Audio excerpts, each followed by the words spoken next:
Bonsoir à tous et bienvenue dans votre émission de débat. Le carré est consacré ce dimanche aux défis liés au développement des collectivités locales. Vous le savez, depuis le 5 septembre dernier, le destin du pays a basculé dans un nouveau pouvoir de transition que le nouvel homme fort du CNRD veut consacrer à la refondation du modèle de développement déconcentré au bénéfice des communautés villageoises. Et comme vous le savez également, mesdames et messieurs, les réformes engagées par le gouvernement en 2022 en faveur de la décentralisation à l'effet de renforcer la gouvernance locale au sein des collectivités locales se sont poursuivies en 2023. L'une des plus importantes justement de ces réformes est le décret du 24 janvier 2023 portant création, attribution, organisation et fonctionnement de l'Agence nationale de financement des collectivités ANAFIC. Quelles sont les ressources dont dispose cette agence pour mettre en œuvre la politique de développement décentralisé des collectivités? Quel est le mécanisme de collaboration entre l'ANAFIC et les collectivités? Quelles sont les garanties de transparence dans la gestion des fonds de cette agence? Toutes ces questions, mesdames et messieurs, nous les verrons et nous en débattrons avec notre invité. Et il s'agit bien sûr de Sékou Mawa Touré. Il est le directeur général de l'ANAFIC. Notre spécialiste nous rejoindra également autour de cette table. Il s'agit de Isiaga Silla, spécialisé sur les questions de décentralisation. Avec notre invité, il aura un temps d'échange sur des questions et éclaircissements. Et nous recevrons en seconde partie d'émission notre confrère et bien sûr Yacine Panlé Diallo qui viendra également parler des questions d'actualité avec notre invité. À présent, monsieur Sékou Mawa Touré, nous allons suivre un commentaire sur l'ANAFIC et on va se retrouver juste après pour votre réaction.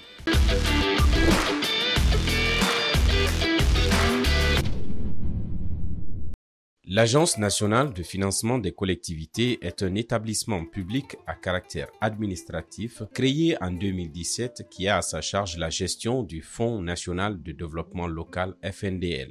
Outil essentiel pour le développement local, l'ANAFIC fait suite au programme d'appui aux communautés villageoises PACV qui, après 20 ans d'action, lui a laissé sa place. Il contribue ainsi à travers ses outils à la mise en œuvre des politiques publiques nationales, notamment en matière d'éducation, de santé, d'hydraulique, de gestion des ressources naturelles, de développement rural et d'aménagement du territoire dans les collectivités locales. Dans ses interventions, l'ANAFIC couvre l'ensemble du territoire national. Elle a jusqu'ici opéré principalement en milieu urbain à travers 3 programmes phares.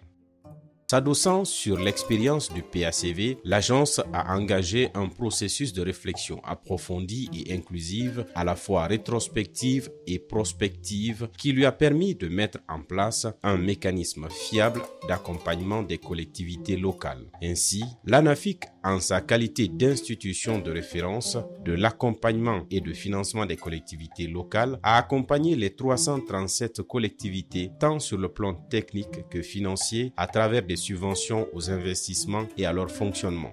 De 2019 à 2021, 1308 micro-projets ont été financés en faveur des collectivités locales. Depuis décembre 2021, de profondes mutations intervenues en Guinée ont redistribué les cartes de la gouvernance locale, faisant de l'ANAFIC l'instrument unique de financement de la politique de décentralisation à travers la mutualisation et l'opérationnalisation de 3 fonds. Le Fonds de développement économique local FODEL, le Fonds national de développement local FNDL et le Fonds de développement des communes de Conakry FODECON.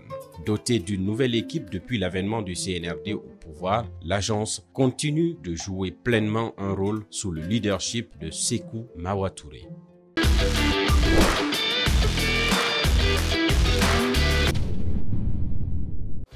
Et voilà, de retour donc sur ce plateau après ce commentaire. Sékou Mawa Touré, bienvenue et merci d'avoir répondu à notre invitation. C'est un plaisir, M. Silla. Vous venez de voir donc ce commentaire qui présente l'ANAFIC depuis les premiers jours. Aujourd'hui, comment vous réagissez d'abord à ce commentaire? Merci beaucoup, M. Silla. Et comme première réaction, je voudrais d'abord remercier et féliciter Monsieur le ministre de l'Administration du Territoire et de la Décentralisation, qui, avec les réformes engagées conformément à la vision de son Excellence, Monsieur le Président de la République, a bien voulu mettre à la disposition des collectivités le maximum de ressources à travers les différents fonds, notamment le FODEL, le FODECON et le FNDL. Et aussi, je voudrais profiter de votre plateau, remercier aussi les collègues qui nous ont accompagnés. Et quand je dis nous, je vais parler de la direction dans l'accomplissement de cette tâche noble et au profit des bénéficiaires qui sont les collectivités dont nous sommes tous membres, ou en tout cas nous nous considérons tous en tant que membres de cette population à la base.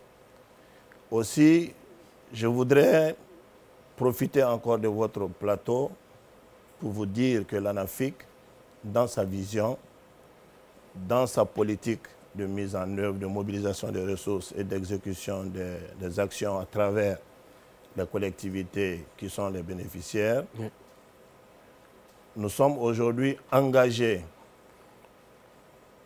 auprès des autorités pour faire de la décentralisation une réalité.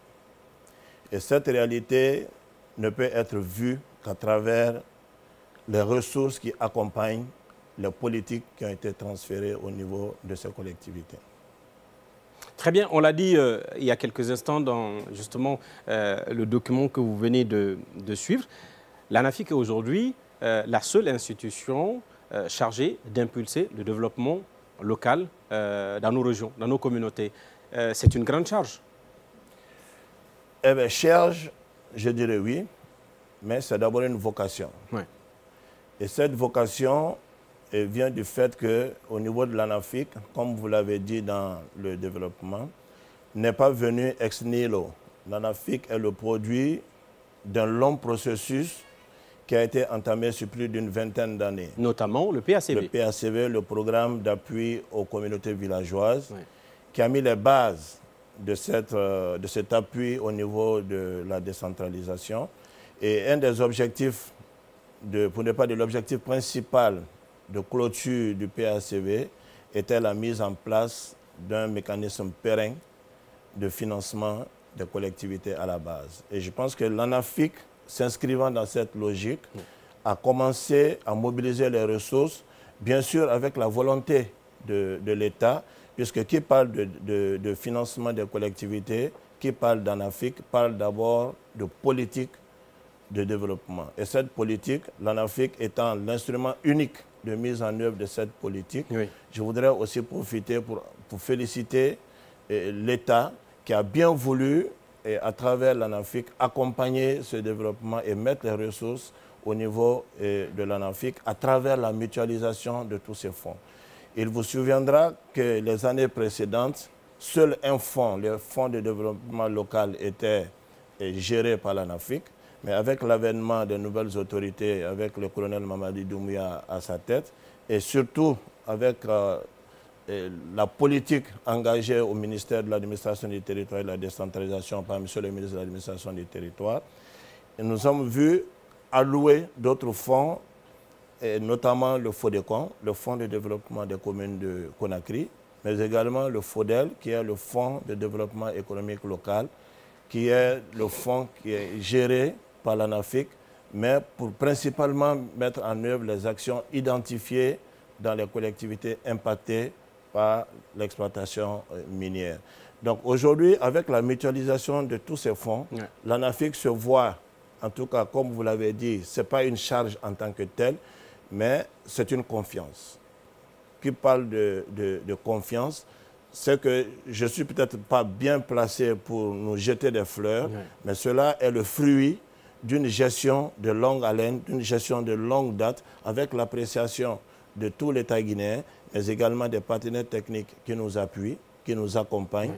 Oui. Et cela est le fruit de tout ce qui a été fait pendant ces dernières années pour nous voir aujourd'hui attribuer la gestion d'autres fonds à l'endroit de ces collectivités bénéficiaires. Très bien, vous l'aviez dit, on vient de loin, cette agence donc, vient de très loin. Il y a d'abord eu le PACV, ensuite le PACV vous a cédé la place après 20 ans d'exécution donc, des financements et d'appui aux collectivités, donc, qui vous a cédé la main, cédé à l'Agence nationale de financement des collectivités locales.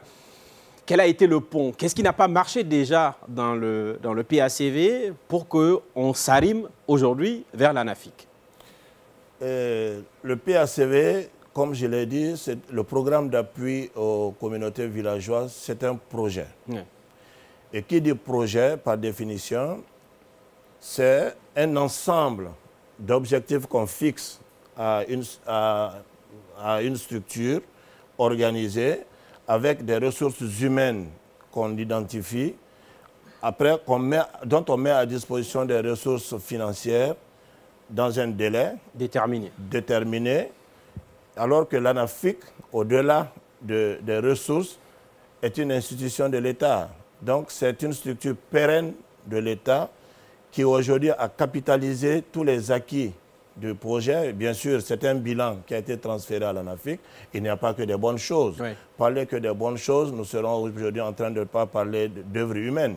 Tout le monde sait qu'une œuvre humaine n'a jamais été parfaite. Nous avons tiré les leçons. Et pour passer du PACV à l'ANAFIC, plusieurs études ont été menées, notamment des études de transfert de compétences du projet à l'ANAFIC, pour prendre en compte l'évolution institutionnelle qui a été consacrée de par les textes de loi qui ont été pris entre-temps, les décrets, les lois qui ont été pris entre-temps, mais également les ressources humaines. L'avantage que nous avons eu à par rapport au PACV, par rapport au PACV et par rapport même à d'autres EPA, c'est que nous n'avons pas eu ce pont, puisqu'il était prévu dans le cadre de la mise en œuvre du PACV qu'avec la création de l'institution pérenne, que toutes les ressources disponibles dans les comptes de ce projet servaient à opérationnaliser l'ANAFIC. Et du coup, le personnel, comme je l'ai dit, il y a eu une étude de transfert de compétences où les compétences qui étaient au PACV ont été transférées à l'ANAFIC. Donc, du coup, il n'y a pas eu ce pont, il n'y a pas eu d'arrêt. Et je vais peut-être vous dire que nous n'avons pas été une institution ou un EPA de couloir. Puisque nous avions déjà un siège, nous avions le personnel, nous avons des ressources, donc nous avons pu démarrer aisément. C'est-à-dire que tout était là pour que l'ANAFIC puisse déjà démarrer. Pas aisément, mais nous avons pu quand même faire les premiers pas en entendant les ressources telles que prévues par les dispositions de la loi, notamment dans le cadre de la mise en œuvre des dispositions de la loi portant code minier à son article 165 qui prévoit que 15% des ressources issues des taxes minières soient reversées aux collectivités pour pouvoir financer le développement local. Alors, pour que mes téléspectateurs comprennent bien de quoi est-ce qu'on est en train de parler, on parle du PACV qui était donc un projet et qui a laissé la place à une institution, cette fois-ci gérée par l'État, mise en place par l'État et gérée par l'État. C'est bien ça? Bien sûr. Très bien. Avec des fonds, aujourd'hui, on était parti à un seul fonds et on s'est retrouvé aujourd'hui à 3 fonds. Mais le 3e fonds, justement, c'est le FODECON qui attend pour le moment d'être effectivement opérationnel. Le FODECON, je voudrais faire peut-être une petite histoire par rapport au FODECON. C'est qu'avant les événements du 5 septembre, une autre agence était chargée de la mise en œuvre du FODECON. Il s'agit du moins de l'AFICON, l'Agence de financement des communes de Conakry. Mais avec l'avènement du 5 septembre, il a été décidé, ce qui est salutaire, pour la même vision, les mêmes missions, que des institutions, avec tout ce que vous connaissez comme charges récurrentes, soient chargées de faire les mêmes choses sur des ressources de l'État. Je pense que la décision de fusionner c'est un peu trop dit, de ramener les ressources, de transférer les compétences de l'AFICON à l'ANAFIC, je pense que cela a été une bonne chose. Pas parce qu'aujourd'hui nous sommes chargés de la mise en œuvre de ce fonds, mais cela il va de l'intérêt même des collectivités bénéficiaires parce qu'il y a aujourd'hui assez de ressources pour aller vers le financement du développement local. Maintenant, pour parler de Conakry. Ouais. Conakry, certes, est une collectivité locale telle que stipulée par les dispositions de la loi portant code des collectivités. Et cette fois-ci, qui est dans la capitale. Qui est dans la capitale, oui, mais c'est pas la capitale ne fait pas d'elle forcément une collectivité spéciale. Est-ce qu'il y a une priorité dans ce cas? Priorité, c'est les dispositions de la loi. Les dispositions de la loi sont très claires. Il n'y a pas de grosses communes, il n'y a pas de petites communes. Toutes les communes se valent, à partir du moment où elles sont régies par les mêmes textes de loi. Donc, dans cette logique, il y a le même texte de loi, je vais parler du Code des collectivités, qui stipule qu'aucun développement ne peut être engagé dans une commune sans que les actions ne soient préalablement inscrites dans un plan de développement local. Et c'est ça aussi la petite cerise sur le gâteau, parlant de l'ANAFIC, puisque tout ce qui est exécuté, on va parler avec notre spécialiste tout à l'heure qui va nous rejoindre, puisque tout ce qui est exécuté, c'est d'abord et bien sûr avec l'aval des communautés locales. Et il faut que ces communautés inscrivent ces actions-là dans leur plan de développement. Évidemment. Voilà. Et en fait, le PDL, qui est le plan de développement local, est l'outil où c'est la référence de toute intervention au niveau des collectivités locales. Oui. Mais à notre prise de fonction et avec le transfert des ressources du FODECON à l'ANAFIC, nous ne pouvions pas aller sur les communes de Conakry parce qu'aucune commune de Conakry, je pèse bien mes mots, aucune commune de Conakry à notre prise de fonction ne possédait d'un plan de développement local. Alors que c'est l'outil, c'est la porte d'entrée de toute intervention. Mais comment il fonctionnait alors? Je ne suis pas en train d'apprécier ou de juger la performance d'une entité qui avait géré avant l'ANAFIC. Je suis juste en train de vous dire que la loi dit qu'aucune intervention ne doit se faire sans que l'action ne soit préalablement inscrite dans un PDL. Donc nous, dans notre logique d'intervention, quand il n'y a pas de PDL, nous ne pouvons pas intervenir. Donc il fallait automatiquement que les communes aient d'abord les PDL. Ce qui va nous permettre bien sûr d'accueillir notre invité. C'est bien sûr notre spécialiste Isiaga Sylla. Ça va nous permettre justement d'étayer tout ce qu'on est en train de dire. Isiaga Sylla, que je vous prie d'applaudir, qui va venir nous rejoindre ici sur ce plateau.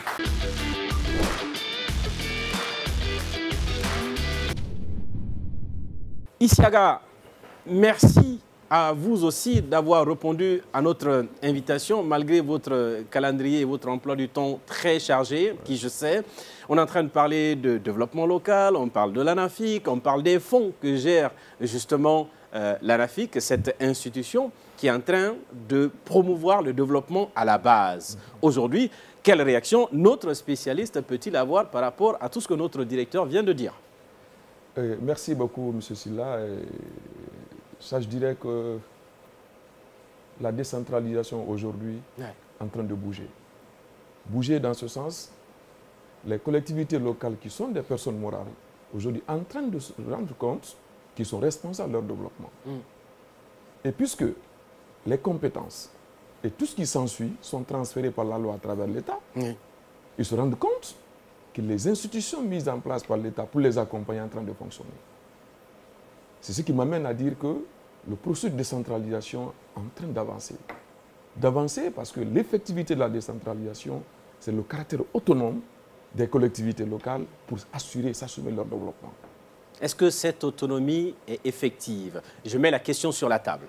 Bien. Est-ce que c'est une autonomie aujourd'hui effective qui se passe aujourd'hui au sein de nos collectivités locales? Et je dirais tout simplement, avant que M. le directeur ne renchérisse, c'est que l'autonomie des collectivités locales est faite de façon progressive. Cette autonomie est caractérisée par le principe de subsidiarité. Cette question de subsidiarité implique quoi? C'est que chaque fois la collectivité locale a la capacité d'assumer ses responsabilités pour faire face à ces questions de développement, l'État, à travers les institutions qu'il a mises en place, continue de les accompagner pour qu'ils puissent en être capables. Donc l'autonomie, au jour d'aujourd'hui, je dirais, est en train d'avancer. Pourquoi avancer? Parce que, M. le directeur l'a rappelé, le plan de développement local, c'est élaboré par la collectivité locale. Mais ce plan de développement local est précédé d'un autre outil qu'on appelle un diagnostic socio-économique local. Donc, c'est un outil qui permet aux collectivités locales d'identifier les ressentis, les besoins, afin de pouvoir remonter, qui sera adopté par le conseil communal et soumettre au financement, non seulement par leurs ressources propres, mais aussi par l'appui extérieur de l'État. Donc cette autonomie, vraiment, elle est là. La même question pour le directeur de l'ANAFIC. Je voudrais d'abord préciser que la décentralisation est un processus. Et qui parle de processus, parle d'action en cours. L'idéal, c'est de partir vers ce que les dispositions de la loi prévoient. Mais nous n'êtes pas sans savoir que toute œuvre humaine, comme je l'ai dit, se voit confrontée aux actions même des hommes qui la mettent en œuvre. L'autonomie aujourd'hui des collectivités consacrée par la loi est effective. Pourquoi elle est effective? Parce qu'aujourd'hui, toutes les 22 compétences qui sont transférées aux collectivités sont exercées par les collectivités. Exercées, mais est-ce que pleinement? Oui, en fait, nous sommes dans une logique de demande et de l'offre. La demande est exprimée par les collectivités. Donc si elles ne demandent pas? Voilà pourquoi l'offre doit être mieux structurée. Et pour que l'offre soit mieux structurée, il y a tout un process. Et quelle est la responsabilité justement de l'ANAFIC à ce niveau? Parce qu'il ne faut pas se leurrer sur une chose, il y a des déserts sanitaires aujourd'hui en République de Guinée, il y a des déserts judiciaires, il y a des zones qui n'ont pas du tout accès à ces ressources qui sont vitales. Si nous attendons que les communautés aient forcément conscience de ces besoins pour les traduire dans leur PDL, est-ce qu'il n'y a pas un problème? Et qu'est-ce que l'ANAFIC fait à ce niveau pour dire attention, vous n'avez pas peut-être priorisé tel aspect qu'il faudrait peut-être en faire? Est-ce que l'ANAFIC reste tout simplement quelqu'un qui est en train d'observer le jeu comme ça? Ceci là, en fait, je vais peut-être préciser quelque chose. Allez-y. L'ANAFIC est une institution de mobilisation de ressources, de financement des collectivités. Ça, c'est le premier volet. Le second volet, c'est que nous sommes une institution d'accompagnement.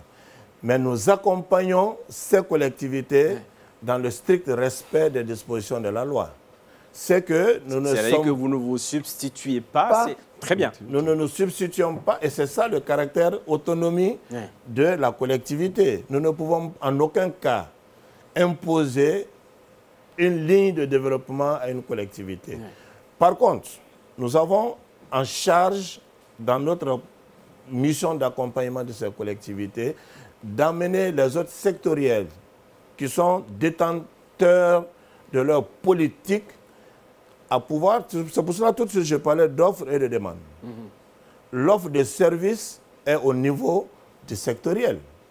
Moi, je ne peux pas, en tant que directeur général de l'ANAFIC, parce que je suis de Sokoura-là, dire au ministère de l'enseignement pré-universitaire et de l'alphabétisation que j'ai besoin d'une école dans ma collectivité. C'est la collectivité qui doit exprimer le besoin. C'est la collectivité qui exprime le besoin. Quitte au ministère de l'enseignement pré-universitaire de se rassurer que la construction de l'école dans ma collectivité est une priorité. Et mieux que cela fait partie du plan sectoriel de l'éducation. Si cela n'est pas, puisqu'ils ont leurs critères, les sectoriels ont leurs critères, pour construire un poste de santé, pour construire une école, c'est la politique sectorielle qui doit, à travers sa politique, dire que cette localité bénéficie de tel ou de tel, malgré la demande. N'oublions pas que la collectivité est un démembrement de l'État. Elle ne fait pas en dehors de l'État. Et l'État a un plan stratégique. Aujourd'hui, nous avons le prix. C'est s'arrimer sur, bien sûr, la vision de développement, intégré de l'État. Je vais à présent mettre un pied dans le plat et je vous envoie cette question, mon cher Isiaga. Devons-nous aujourd'hui faire confiance pleinement à la gestion de l'ANAFIC? Et est-ce que nous avons des éléments précis pour pouvoir nous les donner? Je ne la pose pas cette question au directeur parce que j'estime que le spécialiste que vous êtes peut avoir des mots et des appréciations pour cela. Bon, merci. Bon, je dirais tout simplement, en tant qu'observateur ou spécialiste, comme vous l'avez dit, sur les questions de décentralisation, il a rappelé un aspect qui est très important. Les collectivités locales, d'abord, sont les démembrements de l'État. Et la décentralisation est un processus. Ce processus, vous l'avez rappelé depuis le départ, est en cours. Aujourd'hui, l'ANAFIC, ce que nous pouvons apprécier aujourd'hui pour les collectivités locales, c'est que le caractère d'autonomie que je mets tout l'accent et le caractère de la liberté d'administration de ces collectivités locales est en train d'être avancé. En ce sens que l'ANAFIC, en tant qu'instrument de développement qui accompagne les collectivités locales, n'invente rien. Parce que la collectivité locale, par son caractère d'autonomie de personnes morales, on ne doit pas les imposer quelque chose. On ne les impose rien. Donc aujourd'hui, ce que l'ANAFIC met à la disposition des collectivités locales est purement légal. Parce que la décentralisation, elle relève du domaine de la loi. Elle n'est pas réglementaire pour dire que je décide à sa place. Le caractère démocratique pour les collectivités locales doit être observé. Donc l'ANAFIC, à travers les outils, si tu parles de le plan de développement local, le programme annuel d'investissement, accompagne ces collectivités. Donc je dirais que l'État peut continuer à porter confiance à cette institution pour que la collectivité locale soit dans leurs droits régaliens que la loi les confère. Et je reste avec vous. Je reste avec vous justement. Quand vous parlez de cela, on n'est pas aussi à l'abri des détournements de fonds. Il y en a eu. Je sais qu'on en parlera tout à l'heure avec notre chroniqueur. En pareille circonstance, est-ce que la responsabilité de l'ANAFIC est totalement désengagée? Je reste avec vous. Si la responsabilité de l'ANAFIC est totalement désengagée. Non, mais bien sûr, l'ANAFIC a une responsabilité engagée dans le processus. Parce que l'État a lui des fonds. Imaginez, monsieur le directeur vient de rappeler, à l'époque, dans un passé récent, il y avait seulement le Fonds de développement local, le FNDL. Aujourd'hui, il y a deux autres fonds que l'État a accepté de faire un mécanisme unique de financement. C'est-à-dire que l'ANAFIC a la possibilité aujourd'hui d'aller vraiment à la vitesse V sur la question du développement local. Il y a le Fonds de développement des communes de Conakry, le FNDL et le FODEL, qui sont tous confiés leur gestion à l'ANAFIC pour avoir un mécanisme unique de financement des collectivités. Ça, c'est une confiance. Très bien. C'est une confiance. Donc, à partir du moment que vous avez une confiance, c'est que votre responsabilité est là. La responsabilité de l'ANAFIC, c'est d'œuvrer dans le sens de la loi. C'est que la loi dit pour les collectivités locales, ils doivent les respecter pour les accompagner. C'est ce qui fait que le caractère autonomie, la liberté d'administration des collectivités locales, la responsabilisation de ces collectivités face à leurs questions de développement, c'est ce qui doit être mis sur table. Très bien. Donc, mais l'ANAFIC ne s'ingère pas, ne s'immixe pas, et ne se substitue pas aux collectivités locales pour faire ce qu'elles doivent faire. Mais par contre, elles doivent écouter, entendre les propositions de ces collectivités locales afin de les accompagner. Très bien.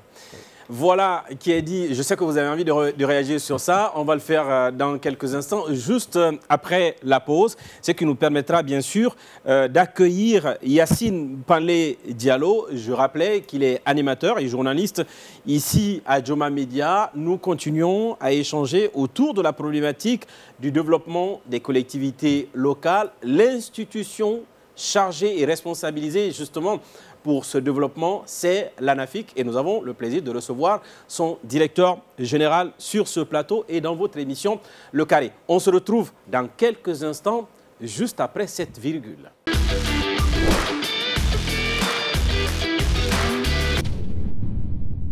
Et voilà, mesdames et messieurs, de retour sur ce plateau dans votre émission Le Carré consacré, je l'annonçais en début de cette émission, sur la problématique du développement des collectivités. L'institution chargée et responsabilisée pour ce travail, c'est l'ANAFIC qui a bien voulu répondre à notre invitation aujourd'hui pour en parler et maintenant avec notre chroniqueur Yacine Panlé Diallo. Yacine, ça fait quand même un bon bout de temps quand même. Une saison passée. Une saison passée ensemble. La saison dernière, il était pas mal quand même. Hein. C'était pas mal. Beaucoup de ministres, beaucoup d'invités que vous avez titillés. Enfin, j'ai fait que poser des questions. J'ai reçu beaucoup de... Après, à chacun d'apprécier si c'est titillé ou pas. Moi, je n'ai fait que poser des questions et dans la plus grande courtoisie. La saison Delta, on annonce déjà très corsée aussi. Donc, Delta Force. Delta Force en plus. Voilà, Yacine Panlé Diallo pour son temps de parole avec monsieur le directeur. Mais un instant, il a besoin de réagir, bien sûr, à ce que venait de dire il y a quelques instants Isiaga Silla. Oui, effectivement, M. Silla, par rapport à ce que M. Isiaga Silla venait de développer, je voudrais revenir sur un ou deux points. En fait, comme il l'a dit, l'ANAFIC ne s'immisce pas dans le processus de développement.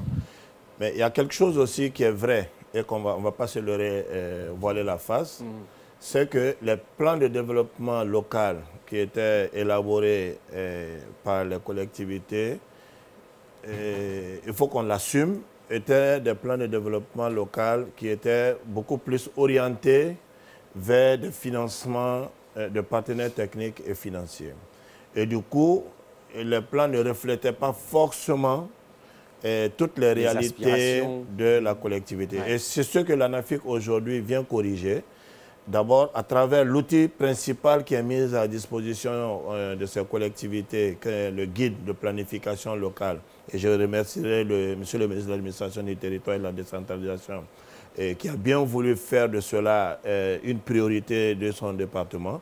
Et aujourd'hui, le guide a été actualisé pour prendre en compte un certain nombre de thématiques qui n'étaient pas forcément développées. Parce que c'est un réflexe qui est naturel. Quand je vais demander tout de suite à M. Silla, l'ANAFIC veut vous accompagner, qu'est-ce que vous souhaiteriez avoir dans votre commune? La première réponse que vous me donnerez, c'est du béton. Si ce n'est pas une école, c'est un poste de santé, en tout cas, c'est du béton. Alors qu'aujourd'hui, nous sommes en train d'être confrontés à des réalités notamment liées à l'environnement et des problèmes d'inclusion sociale. On s'est rendu compte que le développement ne prenait pas forcément en compte ces deux thématiques. Ces aspects-là, ouais. Donc le guide aujourd'hui a été révisé pour prendre en compte ces deux thématiques principales qui sont l'inclusion sociale et l'environnement. Et du coup, l'ANAFIC aujourd'hui s'inscrit dans la logique de financement dans le cadre des PAI de ces communes, des actions au-delà du béton, mais que l'action qui est entreprise par la collectivité prenne en compte la préoccupation de toutes les couches qui sont, en tout cas, qui font partie de cette collectivité. C'est-à-dire qu'on ne reste pas simplement sur les infrastructures, non, pas que on développe aussi le capital humain. Le capital humain. Voilà. Puisque, quoi qu'on dise, quoi qu'on fasse, le béton, c'est vrai, il va rester, mais c'est des hommes qui vont réaliser, c'est des hommes qui vont animer ce processus. Alors, il faut développer ce capital humain et il faut aussi prendre en compte la préoccupation des couches marginalisées. Et on a vu ce modèle-là, justement, c'était à Douné. Très récemment, nous étions avec vos équipes sur place, où, en plus de l'infrastructure qui avait été réalisée, il y a toute une équipe qui a été mise en place pour la gestion de cette infrastructure. Yacine Panlé-Diallo, merci encore une fois de nous écouter religieusement et d'avoir encore une fois pris des notes. Je vous laisse la parole. Je n'ai pris aucune note, rassurez-vous. Je pense que ce qui a été dit jusqu'ici est clair. Mais monsieur le directeur, bonjour. Bonjour. Et ma première question, c'est que l'ANAFIC est financée sur la base d'un budget d'affectation spéciale qui a connu un ajout à partir du 5 septembre avec, bien entendu, le FODECOM qui devrait s'occuper de Conakry. On aurait pu penser que cet ajout-là aurait permis à l'ANAFIC d'avoir une force de frappe supérieure, notamment pour amplifier ses actions sur le terrain. Sauf que, hélas, le constat est qu'aucune action aujourd'hui n'est menée en faveur des collectivités. Qu'est-ce qui explique cette situation en dépit de l'accroissement de votre budget? Alors, vous parlez de collectivités, vous parlez bien sûr des communes. Non, des collectivités, mais il y a eu l'ajout du FODECOM qui devrait s'occuper des communes de Conakry et d'autres. Ça fait que l'ANAFIC a un budget aujourd'hui supérieur. Beaucoup plus large. Voilà. Et merci beaucoup. Je voudrais peut-être faire une précision. C'est que l'ANAFIC n'est pas une institution d'exécution. Nous ne sommes pas une agence d'exécution. Nous sommes une agence de financement. Et en fait, c'est cette erreur que beaucoup de Guinéens font. Dès qu'on dit ANAFIC, on dit l'ANAFIC a réalisé une école chez nous. L'ANAFIC a réalisé un poste de santé. En réalité, ce n'est pas l'ANAFIC. Ce n'est pas l'ANAFIC. Ouais. L'ANAFIC finance. Et pour financer, nous nous inscrivons dans un processus qui est décrit par la loi. La loi dit que pour que l'ANAFIC finance une action, l'action doit préalablement être inscrite dans un PDL. et que le PDL, avant d'être élaboré, doit suivre un processus en amont, c'est le diagnostic socio-économique local. Le PDL existant, le PAI tenant compte des priorités telles que prévues par le PDL, sont extraites pour faire le PAI, le programme annuel d'investissement. Et c'est ce programme annuel d'investissement, bien sûr, qui prend en compte les priorités des collectivités qui sont soumises à l'ANAFIC pour être financées. Et l'ANAFIC finance sur la base, bien sûr, des compétences qui sont transférées aux collectivités. C'est-à-dire quoi? Que c'est la collectivité qui recrute le prestataire, qui recrute l'entreprise, qui recrute l'ingénieur conseil, qui paye l'entreprise, qui paye l'ingénieur conseil, qui paye le prestataire, qui évalue son action et qui fait le rapport d'exécution des actions planifiées et exécutées. C'est-à-dire un suivi, évaluation qui est fait... voilà. Participatif qui est fait au niveau de... Maintenant, pour revenir sur Conakry, et comme je vous l'ai dit, Conakry n'était pas dans le processus, si je peux m'exprimer ainsi, dans le processus normal d'exécution des actions telles que prévues par la loi. Donc nous sommes aujourd'hui dans un processus où vous n'êtes pas sans savoir aussi qu'à la prise de pouvoir le 5 septembre, des décisions ont été prises, parmi lesquelles le gel des comptes. D'aucuns ont pris cela comme un moyen de retarder ou de bloquer le développement. Non. Et tout de suite, M. Sylla parlait de détournement, M. Sylla parlait de manœuvres ou d'actions pas forcément catholiques. Nous sommes tous des Guinéens. Au-delà du fait que je sois directeur général de l'ANAFIC, je suis d'abord citoyen. Nous avons vécu ces faits. Donc, pour ne pas qu'on continue dans la même dynamique, les comptes ont été gelés. Et pendant que les comptes étaient gelés, l'ANAFIC ne pouvait pas intervenir, puisque les ressources transfèrent ou transitent par ces comptes. C'est-à-dire l'ANAFIC prend pour les comptes des collectivités. Et chaque collectivité a la latitude de gérer en fonction des priorités telles que planifiées dans son programme annuel d'investissement. D'accord. Puisque vous êtes une agence de financement, est-ce que le BAS existe toujours et à quelle hauteur est-ce qu'il est abondé? Merci beaucoup, M. Diallo. Je pense qu'au sortir d'ici, il ne faudra pas qu'on arrête M. le directeur général pour dire que je suis très riche. Je veux juste préciser que les ressources qui sont mises à la disposition de l'ANAFIC, comme vous l'avez dit, se font sur la base d'un budget d'affectation spéciale. Donc l'ANAFIC gère deux bases. Le budget d'affectation spéciale FNDL, c'est-à-dire le Fonds national de développement local, qui est abondé sur la base de 15% des revenus issus de certaines taxes minières, qui sont au nombre de 6. Donc les 15% viennent abonder ce FNDL. Donc dans la loi des finances initiale 2023, le BAS, il était prévu dans la loi 569 milliards. Mais à la loi de finances rectificative, nous sommes à 429 milliards à date, par rapport à la loi de finances rectificative. Pour le BAS Fodecom, lui, il est abondé à hauteur de 5% des taxes douanières du port et de l'aéroport. Nous étions à près de 400 milliards et nous sommes aujourd'hui à 256 milliards dans la loi de finances rectificative. Une baisse. Donc ça veut dire qu'il y a une baisse. Ça s'explique? Bien sûr. Est-ce que ça veut dire qu'il n'y a pas une volonté politique de développer les collectivités locales, puisque vous êtes en réalité chargé de financer les projets dans ces collectivités-là? Est-ce que vous percevez ça? Quelle est l'origine d'ailleurs de cette baisse? Parce qu'on ne comprend pas. Je ne suis pas, si vous voulez... Puisqu'il y a quand même des ajouts d'autres fonds. Si ça baisse, qu'est-ce qui se passe? Oui, c'est ce que je suis en train de vous dire, M. Diallo. L'ANAFIC est un démembrement de l'État. C'est l'État qui met à la disposition de l'ANAFIC. Et mieux, comme je vous l'ai dit, c'est des dispositions de la loi de finances. C'est des montants qui sont inscrits dans la loi de finances. Oui, mais comment vous l'expliquez? Non, moi je ne peux pas l'expliquer parce que ce n'est pas moi qui collecte. Moi je reçois sur la base de ce que... Est-ce qu'on enlève à gauche pour remettre à droite? Non, je ne crois pas. Non, d'accord, ce n'est pas vous qui collectez, mais est-ce que ça ne vous diminue pas dans votre capacité d'agir? Vous savez, c'est des montants qui sont indexés sur des ressources. Non, ce n'est pas ça la question. Oui, la question, oui, mais ça c'est très important. Les montants sont indexés sur des ressources. Oui. Je vous ai dit que c'est sur les revenus miniers. D'accord.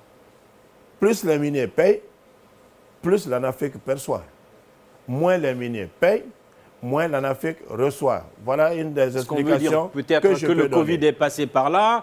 Maintenant, par rapport au FODECON, le FODECON, l'État a... Et je vous ai... C'est pas le FODECON, les 5% sont pris chaque année. Avant, c'était 8,82%. Oui. Maintenant, nous sommes à 5%. C'est la politique de l'État. C'est l'État qui sait. Imaginez qu'on donne 800 milliards aux 6 communes de Conakry et qu'on donne 400 milliards aux 356 communes de l'intérieur du pays. L'État, en tant que père de famille, si c'est une question de priorité, bien sûr. D'équilibre. Oui. L'État a un rôle d'équilibre, de gestion des ressources par rapport à ces collectivités. Et le FODECON n'est pas du domaine de la loi. Le FODECON, c'est un acte administratif, c'est un arrêté qui détermine, ou je dirais même un décret du président qui détermine le taux chaque année qui doit être imputé sur les ressources douanières du port et de l'aéroport. Alors que le FNDL est une disposition de la loi. C'est le code minier qui le stipule. Donc c'est plus contraignant que le FODECON qui est juste du domaine réglementaire. Yacine Pandé ça Diallo, peut être ajusté au fur et à mesure. Oui, non, parce que je m'en voudrais si je ne pose pas cette question, puisqu'on est sur la question des mines. Nous étions à Sangaredi, qui est une ville minière, avec beaucoup de sociétés, notamment la CBG. Sur le terrain, en termes d'impact du développement, ça laisse à désirer. Comment l'ANAFIC réagit à ça?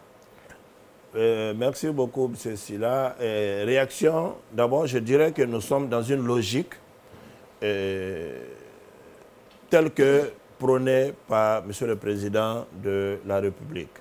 Sa vision, c'est que les ressources de l'État ou les ressources de la Guinée servent à la Guinée, c'est-à-dire servent aux populations les plus nécessiteuses.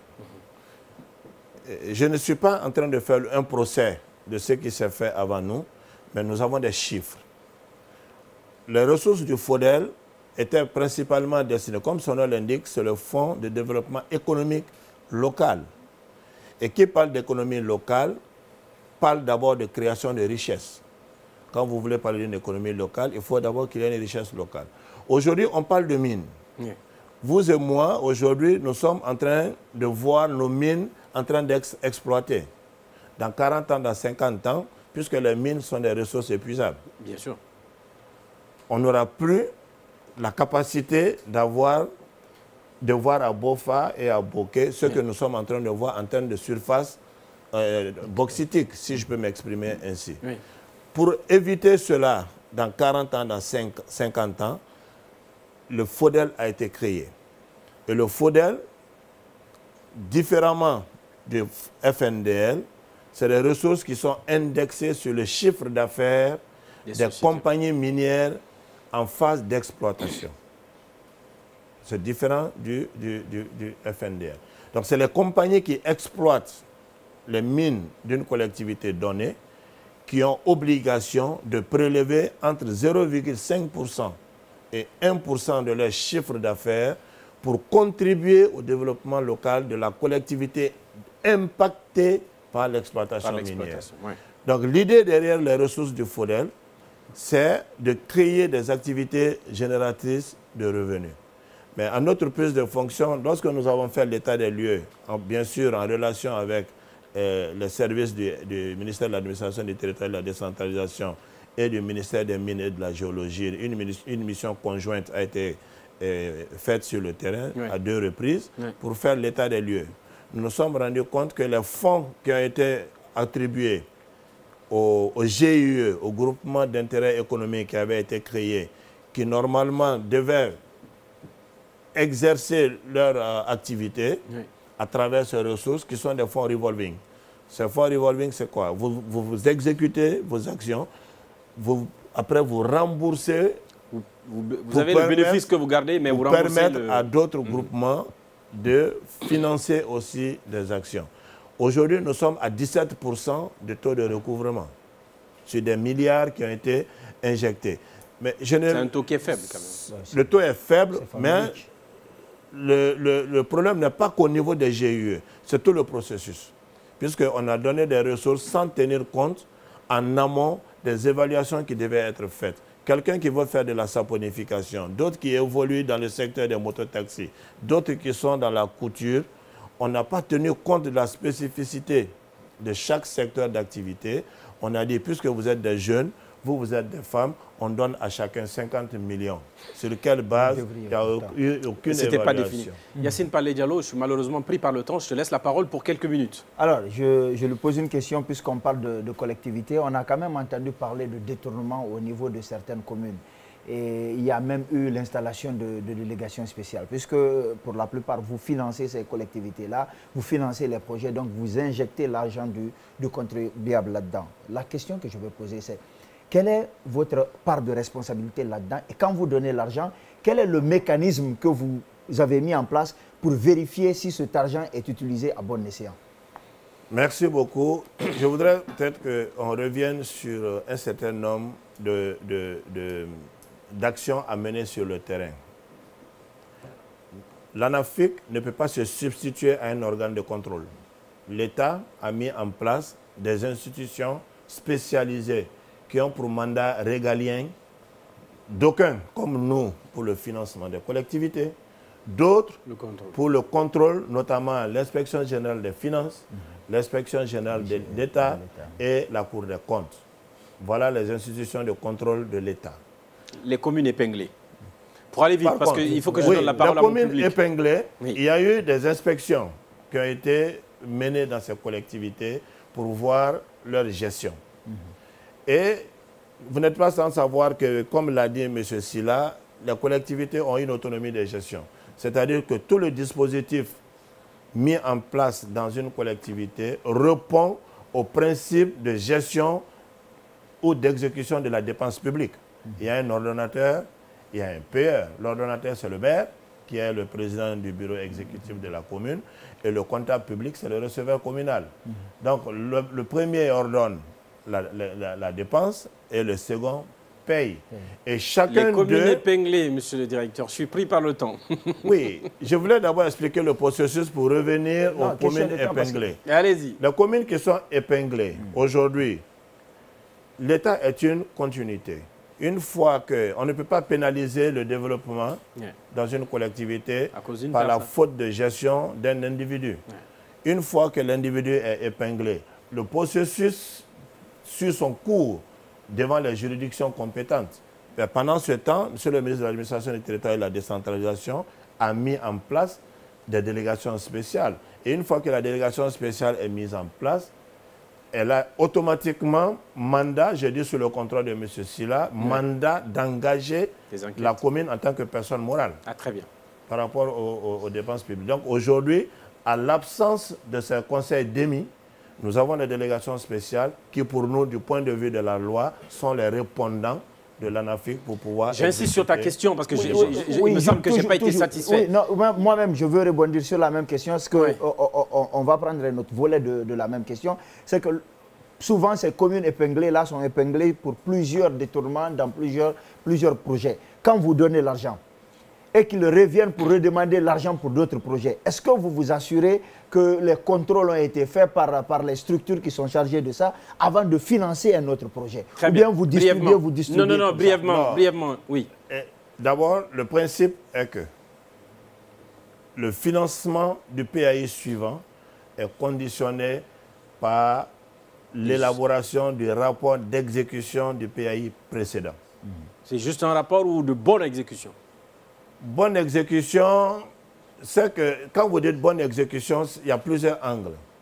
Pour nous, quand on dit, il y a toujours un suivi pendant le processus. Oui. Et c'est ce qui m'amène, puisque vous êtes pris par le temps, de parler des outils que nous avons mis en place. Et vous allez avoir les questions pour ça. Je suis désolé, malheureusement, on est pris par le temps. Yacine Palais Diallo, merci. Yacine, non mais Yacine, tu as eu suffisamment de temps, je suis désolé. Ouais, merci, c'est déjà bon. Déjà bon. Merci beaucoup. Et puis tu peux réagir par rapport à, bien sûr, aux questions qu'on va avoir donc, du public tout à l'heure. Le directeur, certainement, il y aura des questions justement sur les outils de l'ANAFIC. Vous pourrez étayer là-dessus. Mais je suis dans l'obligation de donner la parole à mon public et bien sûr, on commence par un des représentants de l'une des plus grandes plateformes de la société civile, puisqu'il s'agit du CNOSC.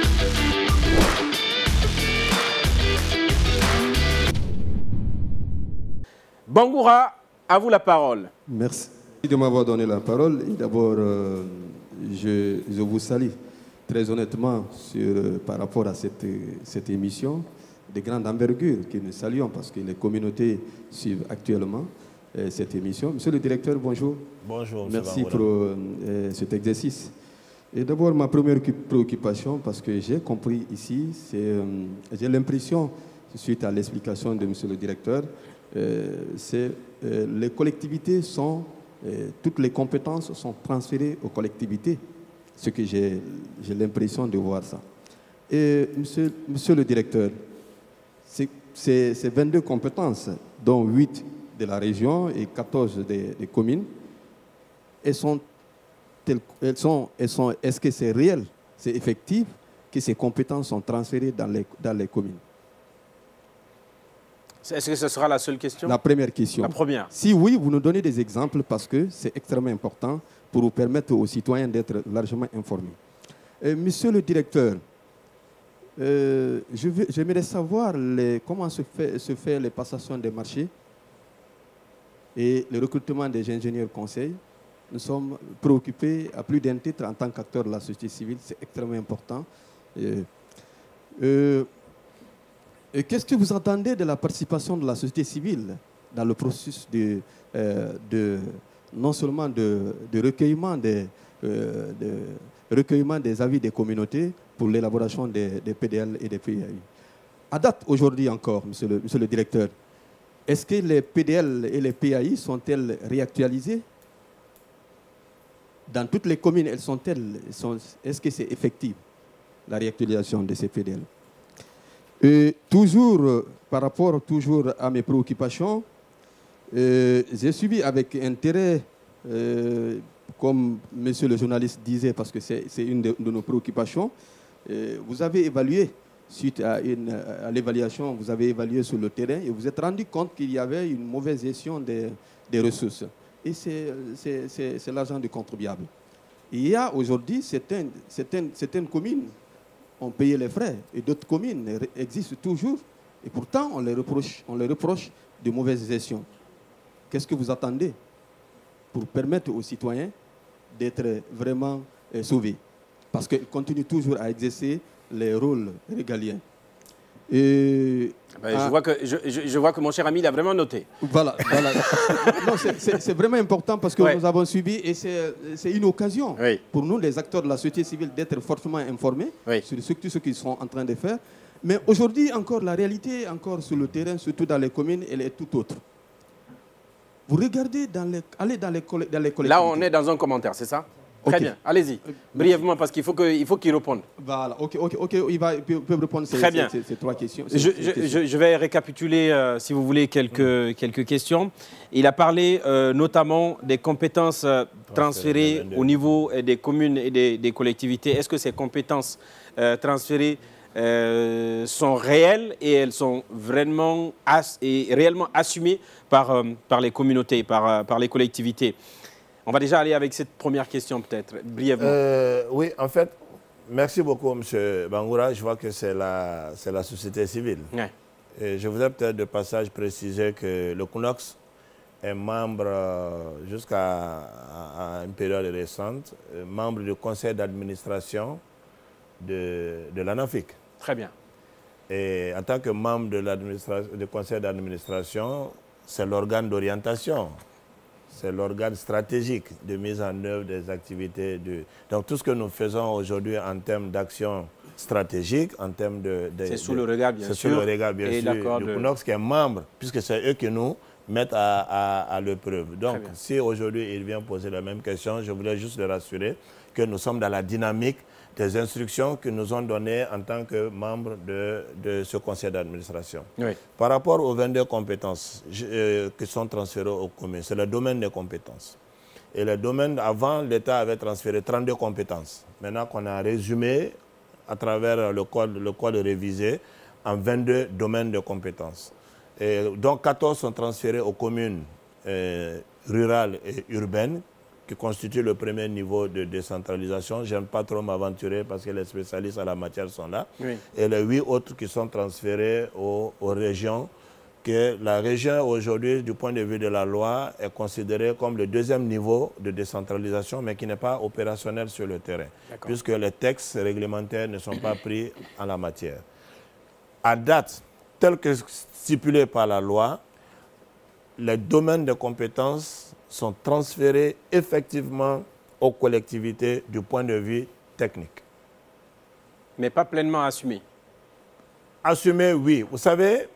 Parce que c'est ça sa question. L'État, en transférant les compétences, sait très bien que les collectivités à qui on a transféré ces compétences n'ont pas les qualifications nécessaires pour assumer ces compétences. D'où la même loi stipule que les collectivités peuvent aller chercher les compétences ou les qualifications pour venir les accompagner. C'est là où on vous parlera de maîtrise d'ouvrage délégué, on vous parlera de maître d'œuvre délégué. C'est-à-dire que l'État transfère, la collectivité transfère la compétence à tierce, mais qui exerce sous sa responsabilité. Sous contrat et sous sa responsabilité. Sous sa responsabilité. Bien sûr. Puisque elle-même, un maire n'est pas forcément ingénieur. Oui. Mais si le maire a besoin de faire une activité dans le sens de l'ingénierie, prend un ingénieur conseil qui joue ce rôle à son nom, et ainsi de suite. Les appels d'offres, quand il s'agit de recruter les entreprises, comment cela se fait concrètement? Le recrutement des entreprises se fait conformément aux dispositions de la loi portant Code des marchés publics. Quels sont les principes? Les principes sont très clairs. Le principe fondamental, d'abord, il y a des principes qui sont édictés par... C'est d'abord la transparence. C'est le premier principe en matière de passation. Est-ce qu'une entreprise de Conakry peut postuler à Kindia? Bien sûr, mais il faut préciser que tout récemment, le Code des marchés publics a été révisé. J'ai dû sous le contrôle de mes collègues qui sont là, responsables de passation de marché, pour prendre en compte le contenu local, pour ne pas que les grandes entreprises de Conakry soient forcément attributaires des marchés qui se passeraient à Panziazou. L'une des idées aussi de l'État, c'est d'encourager l'émergence d'entreprises locales pour éviter l'exode rural. Si aujourd'hui, une entreprise de Panziazou qui est créée à Panziazou, à qui on donnerait une priorité d'exercer, bien sûr conformément à la loi. Ce n'est pas parce qu'on est de Panziazou qu'on est forcément attributaire du marché, non. Si vous répondez à toutes les exigences telles que stipulées par le Code des marchés publics, vous êtes prioritaire pour exercer, pour exécuter la dépense publique. Mais attention aux conflits de compétences, conflits aussi liés à l'intérêt. Il ne faudrait pas qu'un maire ait une entreprise qui soit gérée par sa femme, par son fils et qui va avoir un marché. Est-ce que là, vous prévoyez aussi des actions? Je ne dis pas que cela n'a pas été fait. Cela a été fait. Ou des maires, ou des entreprises appartenant à un neveu. Mais n'oubliez pas que c'est des œuvres humaines. Et il faut tirer les leçons des erreurs du passé. Et aujourd'hui, les dispositifs qui sont mis en place de telle sorte que ces genres d'erreurs ne se répètent pas. Je ne dirais pas qu'on va forcément éradiquer. Si je vous le dis, je vous aurais menti. C'est des hommes qui mettent en œuvre ces règles. Oui. C'est des hommes qui mettent en Donc vous les appelez à plus de transparence, à plus de transparence, d'esprit de l'intérêt du public. Voilà. Et que chaque structure, par rapport à sa mission régalienne, joue pleinement son rôle qui lui est dévolu. Si aujourd'hui on doit passer un marché dans une commune et qu'il n'y a même pas un responsable ou un démembrement des marchés publics dans la zone, ce n'est pas à l'ANAFIC de s'ériger en responsable de passation de marché dans la région. PDL et PAI sont-elles réactualisées à date? À date, nous avons tous des PDAI qui sont en cours d'exécution parce que le PDL il est sur 5 ans. Il est généralement calé au mandat des exécutifs communaux. Mais comme je vous l'ai dit, on avait actualisé. Le PDL d'abord, par la loi, peut être actualisé chaque année autant de fois que vous le voulez. Et les dispositions de la loi prévoient comment est-ce que cette actualisation doit être faite. À date, aucun PAI n'est finançable parce que, comme je vous l'ai dit, tous les PDL qui sont aujourd'hui, qu'ils soient achevés ou qu'ils soient en cours, doivent être actualisés pour certains et d'autres, il doit y avoir de nouveaux PAI pour prendre en compte les nouvelles dispositions qui sont intégrées au nouveau guide de planification, notamment liées à l'inclusion sociale et à l'environnement, pour vraiment que les collectivités quittent cette habitude d'aller que sur du béton. Très bien. Ce qui répond bien sûr à la question de mon cher ami Bongoa. Donc c'est en cours d'actualisation. L'évaluation des ressources des communes. Vous avez procédé donc à l'évaluation de ces ressources-là, de ces PDL, de ces PAI. Aujourd'hui, est-ce que les communes qui étaient en faute continuent d'exercer ou est-ce que ces communes sont sanctionnées? Je pense que j'avais répondu à cette question. J'ai dit qu'on ne peut pas arrêter le développement dans une collectivité à partir du moment pour la faute d'une ou deux personnes. Deux personnes. Lui, en fait, n'oublions pas que la faute est d'abord personnelle. Oui. Quand on est gestionnaire, on répond de son acte devant une juridiction. Il y a le principe de redevabilité, certes, qui t'oblige à rendre compte à ceux-là qui t'ont mandaté. Mais du coup, en tant que gestionnaire, tu rends compte aussi à l'autorité qui a fait de toi gestionnaire. Donc, il y a ces deux aspects, deux volets qu'il faut voir. S'ils ont fauté vis-à-vis des personnes qui les ont mandatées, ça c'est une chose. C'est là où vous avez eu des soulèvements pour demander le départ de certains maires. Et derrière ça, ce n'est pas parce que la population aussi s'est soulevée qu'on va forcément l'enlever. La loi dit que pour l'enlever, il y a tout un processus. Et c'est ce processus qui a conduit à ces différentes missions pour faire de ces maires aujourd'hui des repris de justice. Je vois la main de Yacine Panlé levée. Je n'ai pas le droit de te donner la parole. Le public, est-ce qu'il y a question, réaction du public, peut-être avant de boucler cette série? Oui, bien sûr. Allez-y. Ok, bonjour à tout le monde. En fait, je voudrais demander à monsieur le directeur général... Vous pouvez vous présenter? Cheikh Alioune, je suis Cheikh Alioune. Je voudrais demander à monsieur le directeur général, est-ce que l'ANAFIC collabore avec des partenaires techniques et financiers, puisque depuis le début de l'émission, on parle plus des fonds qui sont alloués par l'État guinéen. Est-ce que l'ANAFIC travaille avec des partenaires et comment ça se passe? Très bien. Merci. Quelle est la part de contribution des partenaires? Puisque d'abord, moi je rappelle, récemment nous étions avec la Banque mondiale, encore une fois en tournée, qui collabore avec vous. Allez-y. Effectivement, c'est vrai. Et pourquoi nous avons parlé que de l'État? Ce n'est pas pour mettre de côté les efforts des différents partenaires techniques et financiers, d'abord qui nous ont accompagnés.